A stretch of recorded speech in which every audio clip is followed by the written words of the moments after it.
बालाघाटावरील आणि बीड जिल्ह्यातील जमलेल्या माझ्या तमाम मराठा बांधवांना माझा मानाचा जय.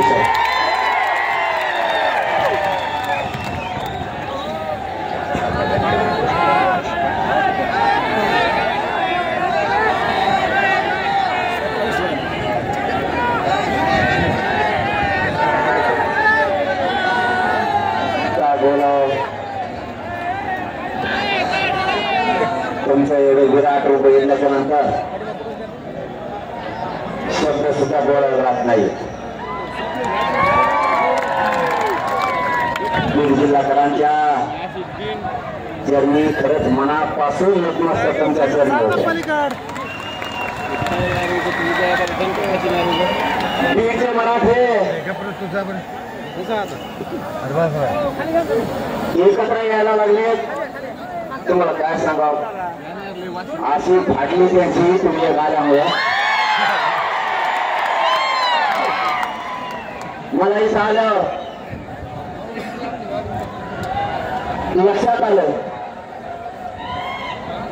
दिसत नसलं तर नका दिसू दे, पण शांत करा. आवाज तुम्हाला सगळ्याला येतोय. गोंधळाने काय होतं, समाजाला जे पाहिजे ते मिळत नाही. बोलू नका, बोलू तुम्ही. समाजाला जे लागतं ते आपल्याला देता येत नाही.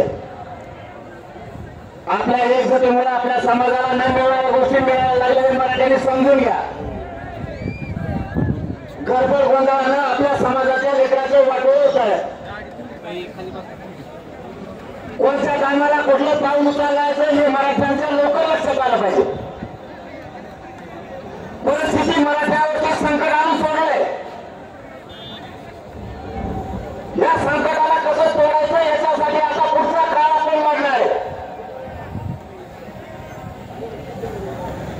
तुमच्या आणि माझ्या भावनेचा याने आतापर्यंत उपयोग केलाय.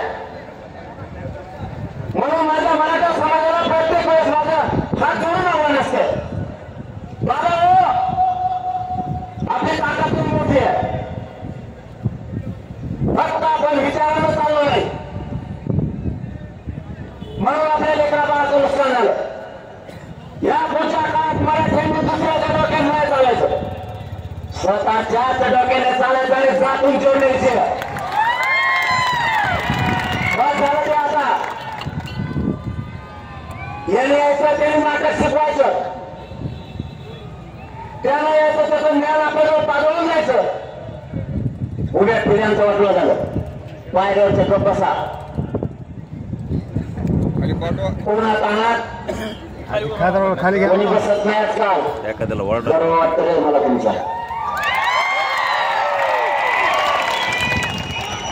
ज्याला काही कळत नाही अशाला वरडायला वावर खाली. ज्याला काही कळत नाही अशाला म्हणायचं वरडायला लावायचं खालून. कळत नाही आपल्याला ते बघा ना किती सांगितलं तरी ते ऐकतच नाही. तुमच्यासाठी हे बोर्ड सुद्धा विचार नाही करत असायचं. मरायचा सुद्धा विचार नाही करत. मरायचा विचार करून पुढच्या लढाई जिंकायच्या. मला फोन आलेले ऊन पडले.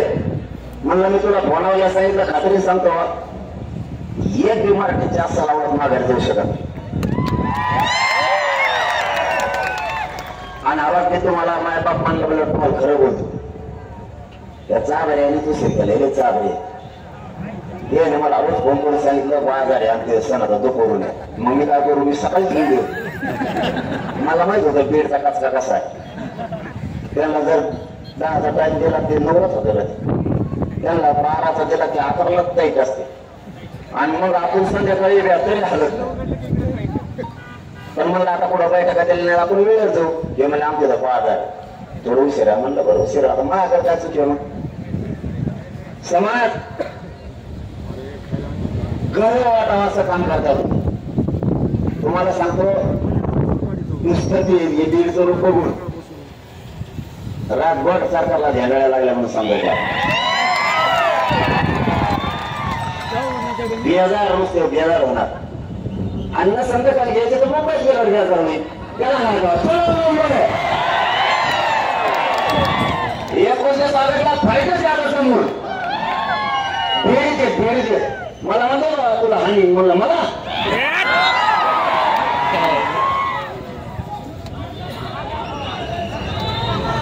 अरे जास्त तर जाऊ द्या लांब तुम्ही आई बहिणीच्या डोक्याच्या चिंताळीला रक्त जाळलंय रक्ताच्या थारोळ्यात माझ्या माई बहिणी टाकल्या तुम्ही या बारीने तुम्ही नुसतं पोरा डोचून दाखवा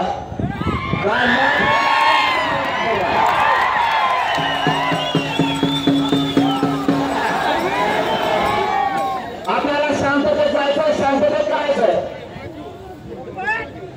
पण इथं आलेली गोष्ट कळाली मला तिथे रोजचा पठाचा वाजत होता गाणं एक वेळ वाजला मला आणि माझ्या समाजाला काय अडचण नाही डीजे नाही वाजून त्याला तरी पण कोण दिवस साहेबांना त्यांना सांगतो सत्ता बदलत असती येत असती जात असती हे ध्यानात ठेवा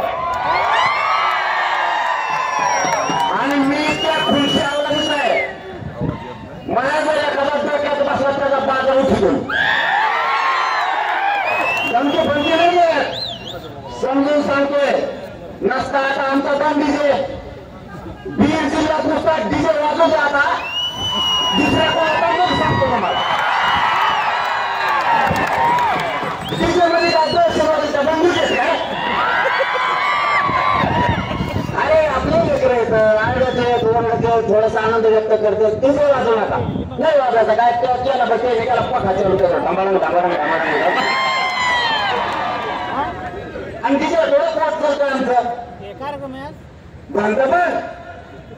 पण पुढचा काय झाला ठेवा जशाला तसाच नेम लावा लागला आता डीजे कुठं कुठं वाजतो ना बारीक एंट होत असतो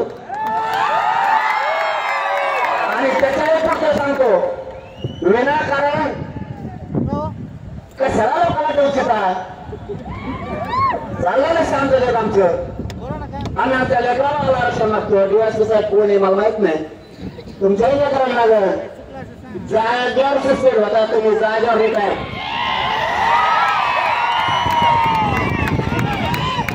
रिटायर म्हणायचं मला सस्पेंड आलं रिटायर ते नाही का जिथं लागला तिथंच म्हातारपण होतं तिथंच राहतो बढतीच मिळत नाही आणि तुम्हाला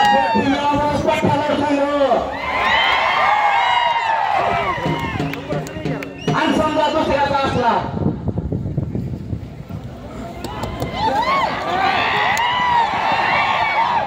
तर कोणीतरी असं बोलणार आता कोणीतरी डीजे वाजणार गावागावात लोक आहेत आमच्या गावागावात नुसतं डीजे वाजून मला कळू द्या नेहमी गंजाच आहे माया जातीला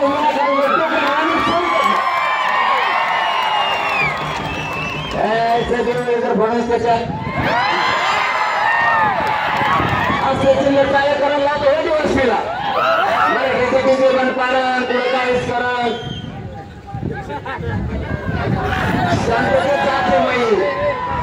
शांततेच नाही जात मागणी करते तुम्ही विनाकारण त्यांना डवचिता तिथे काय विषय करावं आपण किती उंचीवरच्या पदावरचे पदाधिकारी येतं अधिकारी येतं तिथे लोक विषय का मराठ्यांना छाणायचा नंबर घराची होती का नाही तुम्हाला देवेंद्र फडणवीस ऐकून तुम्ही विषय बंद कर म्हणायचा आणि त्यांनी करायचा नाही आणि मग तुम्हाला लक्षात करत होता काय नका भांडवत पडू तुम्ही आमच्या तुमच्या त्या भांडवत नका पडू ते देवेंद्र फडणवीस ऐकून कारण सत्ता बदलणार आहे कधी कधी कधी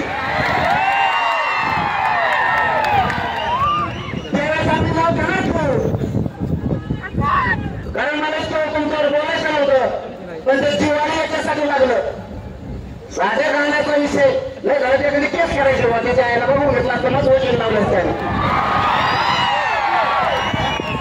डीजे बंद करा आणि तो ऐकडं होण्याचं घेईना ही भाषा चांगली नाही मला हा विषय बोलायचंच नव्हतं कारण मला तो विषयच नाहीये परंतु विनाकारण काय करते देवेंद्र फडणवीस ऐकायचं लोकांना त्रास द्यायचा हे चांगलं नाही ना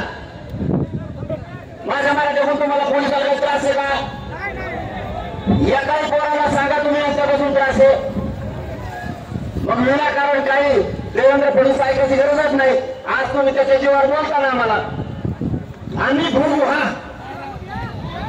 आम्ही बघू पण कधी ना कधी जर सत्ता पालट झाला चेवून जाऊन महाराष्ट्राच्या बाहेर अशी मी नाही सोडणार मग हे चांगलं नाही. देवेंद्र फडणवीस साहेब त्या बिचाऱ्या दिवसाच्या हाताने काम करू नको बाबा. तुला काय करायचं तुम्ही मुंबईत यायला ना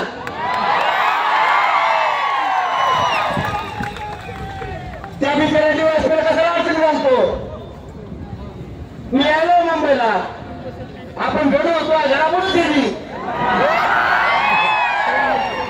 बघू तो आपण नाही विनाकारण नाही जाऊ. मराठा अति शांत आहे आणि शांततेतच काम करते. आंघोळ झाली रस्ता देते पोलिसाला अडचण आली पाण्याच्या बाटल्या देते गेलं आम्ही ते आमच्या गावात 2 करोडपेक्षा जास्त मराठा आले होते. पोलीस बांधवाला एवढा सुद्धा त्रास होतो नाही आमच्या बांधवांनी. लिंबाच्या झाडाखाली बसा म्हणून सांगितलं जेवण आणून दिलं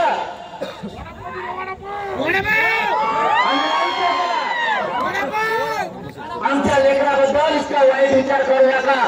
तुम्हाला सगळ्या पोलीस अधिकाऱ्यांना हात जोडून शेवटची विनंती आहे माझ्या लेकराला त्रास देऊ नका.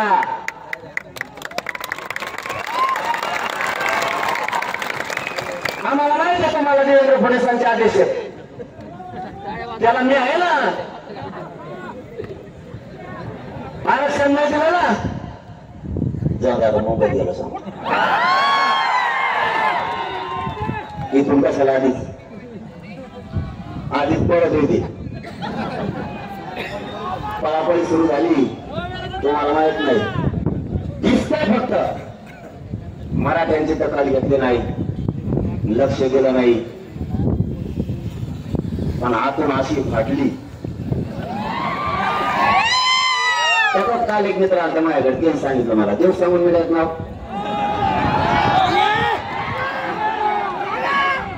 म्हणलं मला जाऊ देवा म्हणलं मला काय देणं गेलं नाही माझ्या समाजाच्या मागण्यात त्याची अंमलबजावणी करा मी येतो. हा मला काय मुंबईचा हाऊस नाही माझ्या लेकरा बाळाच्या आयुष्याचा प्रश्न म्हणून मला मुंबईला यायचं. तुम्ही आमच्या मागण्याची अंमलबजावणी द्या आम्हाला काय करायचं मुंबईला इथूनच गुलाब फेकू मंत्रालयावर आली गेलं तर गेला नाही जरा काय झालं आपाच्या हातात एखादा गोळा देऊ जाईल ना ताकदीनं लांब आम्ही इथून फेकू काय अडचण नाही द्या आमच्या मागणीची अंमलबजावणी करा. आणि देवेंद्र फडणवीस ऐकून शेवटची पुन्हा एकदा हात जोडून पोलीस बांधवांना विनंती करतो राज्यभरातल्या लेकरा बाळाला माझ्या त्रास देऊ नका विनाकारण कायदा सुव्यवस्था बिघडत असं काम तुम्ही कोणचं करू नका. तुम्हाला लईच गंड असला समजा तुम्हाला एखाद्याला घ्यायचं आवश्यक घरा मागे होऊन द्यायचं ते दाखवा जरा करून आम्हाला. मी 42 साहेबाला माहिती मी किती सहकार्य करणारा माणूस त्यांना पक्का माहिती. मी एकदा एखाद्या गोष्टीत सहकार्य करून म्हणलो माझा मराठा समाज सहकार्य करेन मला आम्ही 100% करतो. आजची केलेली चूक देवेंद्र फडणवीस ऐकून करायला नको होती कारण डीजे म्हणजे हे दहशतवाद्याचा हत्यार नाहीये.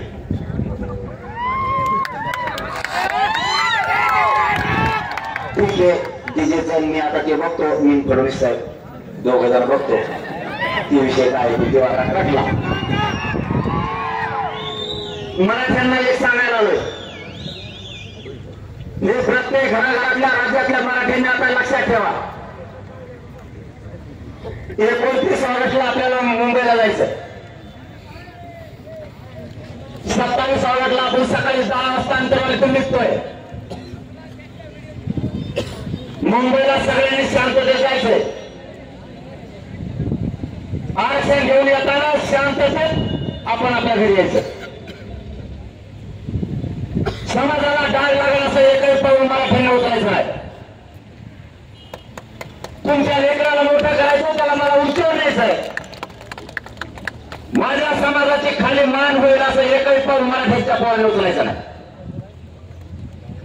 कोणी दगडफेक करायची नाही, कोणी जाळपोळ करायची नाही. आजची आपली अत्यंत महत्वाची बैठक आहे. या बीड जिल्ह्याचा नगरतून राज्यातल्या सगळ्या मराठ्यांना सांगतो तो शब्द आता काम ठेवा. लेकराबाळाचं आणि समाजाचं आयुष्याचं वाटोळ झालंय. पुढच्या काळात ते होऊ द्यायचं नाहीये. मुंबईला सगळ्यांनी शांततेत जायचं, कोणी दगडफेक जाळपोळ करायचं नाही. एक महत्वाचा मुद्दा. दुसरा, आपल्या शेजारी जरी कोणी जाळपोळ केली, दगडफेक केली, एकाने सुद्धा पाळायचं नाही. त्याला उचलायचं आणि पोलिसाच्या गाडीत फेकायचं. जाळपोळ दगडफेक करणारी ती आपल्यासमोर आलेली पैदाच नाही, हे लक्षात ठेवा. सरकारने षडयंत्र करून ते लोक आपल्यात घातलेत. वेळ पडले तर त्यांना आपल्या घोषणा द्यायला लावतील. ती गडूळ आवाज माय घोषणा द्यायला बसली. सरकारला शानी आपल्याला खुश करण्यासाठी वेगळ्या वेगळ्या घोषणा दिली आणि त्यांचेच लोक पाठवलेले म्हणते फडणवीस देत नाही. हा ना दगड ते म्हणू शकतं, त्यामुळे ते आपलं नाही. आपल्यापासून 5 फुटावर जरी दगडफेक झाली तरी लक्ष द्यायचं नाही. सरळ चालायचं मुंबई का माहित नाही म्हणायचं आम्हाला ते पोलीस तू कोणतो आवडते मग तिकडे फडणवीस कोणतो पोलीस चालली एकाने सुद्धा हालायचं नाही. भूमिका दुसरी, बीड जिल्ह्यातल्या प्रत्येक घरातल्या माणसाला घरी राहायचं नाही. आणि या बीड जिल्ह्यातूनच राज्यातल्या मराठ्यांना सांगतो, माझा भाऊ शेवटची फायदे अशी जमून हाणायची. मराठ्यांच्या डोक्यावर आरक्षण विजयाचा गोळा लाट टाकायचा. मागं फिरायचं नाही. बस झालं मागं फिरा आता. इथं कटाळा आलाय. उपोषण करून आता फेस पाडलाय. शेवट मैदाना सोडायचं नाही मैदान. काम तिसरं आणखी 2-3 दिवस हातात आहे तुमच्या. बीड जिल्ह्यासह महाराष्ट्रातल्या सगळ्या ग्रामपंचायत सदस्याला फोन लावायचे. त्याला सांगायचं मुंबईत चाल. सरपंच, माजी सरपंच, चेअरमन, पंचायत समिती, जिल्हा परिषदचे मेंबर, सगळ्या पक्षाचे अध्यक्ष, जिल्हा प्रमुख, नगरसेवक, सभापती, उपसभापती, नगराध्यक्ष, महापौर, आमदार, मंत्री, खासदार, माजी आमदार आणि विशेष राहायला महत्वाचा म्हणजे भावी आमदार, भावी खासदार, मेंबर, भावी आज जे मला सोडून गेले ते आपल्या कुठे जाणार आहे. सगळ्यांना सांगा मुंबईला चाल. तुम्ही त्यांना काय बोलू नका, तुम्ही डोळ्यावर येऊ नका. महाशेवट तुम्हाला काम सांगतो. आम्ही मुंबईला गेलो, मागं कोण काही दिलं काय आम्हाला काय माहित. महाराष्ट्रातल्या सगळ्या मावल्यांनी एक काम करायचं. इकडं गल्लीत कोण हिंडत नाही मला हळूच नाव सांगा. त्याचा बाजार तो घेतो पाळाच. जेव्हा आपला नाही समाजाचा, जेव्हा आपल्या आंदोलनात नाही, जेव्हा आपल्या लेकरा बाळासाठी नाही, तो आपला नाही. एक बिगैर हजर नाही राहायला पाहिजे. मला असं चित्र दिसतंय सध्याचं. जातवा नसल मराठ्यांचे खानदानी अवलाद आहे, ती घरात यावेळी झोपूच शकत नाही. त्याचाच त्याला अपमान वाटणार आहे घरी झोपल्यावर. कारण घरच्या माय मावल्या, घरची ताई त्याला म्हणणार आहे. सगळा महाराष्ट्र झुंजतोय तिकडं मैदानात. सगळा महाराष्ट्र तिकडे लढतोय आपल्या लेकरा बाळासाठी. तुम्ही घरात झोपलात. लाज वाटत नाही. त्यालाच त्याची जिंदगीची लाज वाटणार आहे की मी मराठा असून सुद्धा घरात झोपलो. चौथं काम, डॉक्टर, वकील, मास्तर आणि श्रीमंत राजकारणी मराठी यांना म्हणा एवढ्या तुमच्या गाड्या बाहेर काढा. त्यामुळे अगो नाही म्हणून झाकून त्याचे निवडू.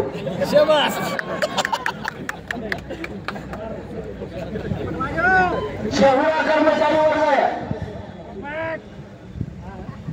सगळ्यांनी एवढ्याच गाड्या बाहेर काढा, मुंबईला चला. लेकराचे लय हात चाललेत बरं. शिक्षण एवढं महाग झालंय, लेकरा बाळाचं जीवन मुश्किल झालं. आपल्या पोरी बाळी लेकर बाळ डॉक्टर होतील, वकील होतील, इंजिनियर होतील, MBBS होतील, MD होतील, ESI होतील, तहसीलदार होतील, कलेक्टर होतील. आपल्या घरात लालदिवाळी येईल तर लेकरा बाळ आयुष्यात सुखी समाधानी होते. मराठी विसरू नका. हमेशा नुसतं नेत्याच्या मागं पळू नका.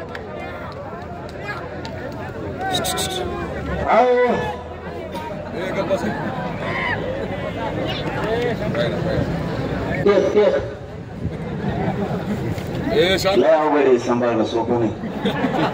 मला माहिती आहे आता 9च्या पुढे रातची तर कशी संगीत म्हणजे मलाच माहिती. 9च्या पुढे तर कोणचाच बापावर येतच नाही. देऊ कसला वाद त्याच्या पुढे आणून उभा करा. लय अवघड. राजकीय नेत्याच्या दबावाला बळी पडून कोणी मुंबईला यायचं थांबू नका. तुम्हाला वाटण आमची सत्ता आहे. सत्तेतल्या मराठ्यांना पण सांगतो, तुमची सत्ता आहे, तुमचा आमदार आहे, तुमचा खासदार आहे, तुमचे मंत्री आहे म्हणून तुमच्या लेखाचं किंवा लेखीचं फुकट शिक्षण होणार नाहीये. कुठला मंत्री तुमची फीस भरणार नाहीये. तुमची सत्ता आली म्हणजे तुम्हाला फुकट नोकरी लागणार नाहीये.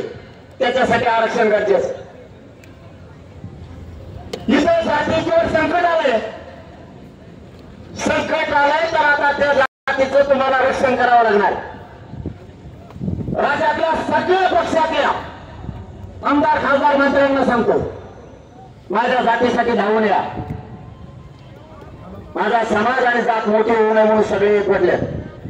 तुम्ही काहीही करा, माझी जात हारू देऊ नये. तुम्हाला हात जोडून विनंती, जातीचं रक्षण करा. सगळं तुटून पडा. पक्षाचा विचार करू नका. तुमचं नुकसान झालं तर होईल, पण चंद्र सूर्य आहे तोपर्यंत जातीचं कल्याण होईल लक्षात ठेवा. जात तुम्हाला कधीच विसरणार नाही. पण तुम्ही नाही आलात ना, ही जात मरेपर्यंत तुम्हाला शापशिवाय देत राहणार आहे. तुम्हाला कधीच विसरणार नाही. लेखी बाळीची शापशिवाय खाऊ नका. प्रत्येक पक्षातल्या लेखी बाळाला सुद्धा आरक्षण लागतं. ती सांगा, ज्यावेळेस मराठ्यांची लढाई आमच्यासाठी चालली होती त्यावेळेस पप्पा, मम्मी तुम्ही लढायला नाही गेले, माझ्या आयुष्याचं वाटोळ झालं. लेकरा बाळाच्या मराठ्यांनी शापशिवाय खाऊ नका. सगळ्यांनी या जातीच्या लढाईत 29 उतरा. आणि तेवढंच तरी किती येत राहू? 3, 27, 28, 29. कना मुंबईला यायचं नुसतं, कना माघारी या. बरं खरं बोललो, आता काही खोटं आहे का? समाजाला खुले पर्याय केले. ज्याला राहायचंय मुंबईत 10-15 दिवस चला, तरी 55 लाख काय लोक झाले तिथे राहणारे असं म्हणते. मला काय माहित नाही कोणाकडे गेली, कोणाला माहित. आता 55 लाख राहायचे म्हणलं मुंबईचं बाहेरच राहायचं काय नाही. आता भाई एकशे होतं टोक एवढी हागायची सोय करा म्हणा, हागायची. आणि सोनाली व्हायला 3 कोटीपेक्षा जास्त बोलतात. आता बोलते ज्याला इथं थांबायचं, इथं काम आहे. कोण म्हणलं काय श्रीकडे तिथं दगड सुद्धा येत नाही. असे येतो कोणत्याच देशात दगड नाही पाहिजे. कुणाकडे गोल असतील काही खरबूर मरबूर असतील असे कसा टाका तुम्ही तरी तो दगड असा जो भरायचा कसं टाकता येणार नाही तुम्हाला त्याच्यावर. काही बघितलं नाही पण तसलं काय बघायला मिळालंच नाही आणखी वेगळंच आहे मध्ये जे बघायला नाही तेच दगडे अशा दगड कुठे दिसतं की खेकड्यासारखे वर धुऱ्या केलेल्या का दगड म्हणते होई त्याला ते उचलून आणा इकडे तरी बसता येत नाही त्याच्या खाली पावसात झोपायला बसावं किंवा आडोशाला बसावता बसता येत नाही आपल्या तिकडे डोक्यापेक्षा मोठा दगड नसतं आडोशाला बसलं तर पाऊस लागत ते इकडेच दगड जाऊन ते विषय होईल कसं तरी